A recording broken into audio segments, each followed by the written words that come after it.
歡迎收睇 Dr. Marcus 健康小錦囊。點解我哋會打思噎嘅咧？其實打思噎咧就係因為我哋嘅橫膈膜抽搐㗎。通常咧都係因為我哋嘅胃部、食道或者氣管咧受到刺激。咁啊，譬如話係食得太快啦，食得太多啦，或者食咗一啲刺激性嘅食物，譬如話係太辣啊、太酸、太凍等等。咁坊間咧都有好多方法去制止呢個打思噎嘅喎，譬如話係閉氣啦，或者係對住個紙袋唞氣等等。但係咧功效都非常有限啊！咁究竟乜嘢係最好嘅方法咧？噔噔噔噔，就係飲熱水啦。點解咧？嗱，因為熱水咧係可以幫我哋舒緩胃部同埋舒緩翻個食道嘅。咁可能你會問，咁啲水要幾熱先得㗎？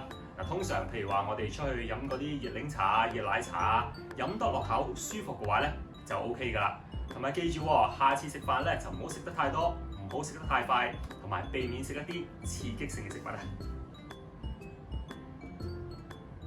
中意 Dr. Marcus 小錦囊嘅朋友，記得 CLS comment like and share， 同埋撳埋鐘仔，咁就可以第一時間知道幾時出新片。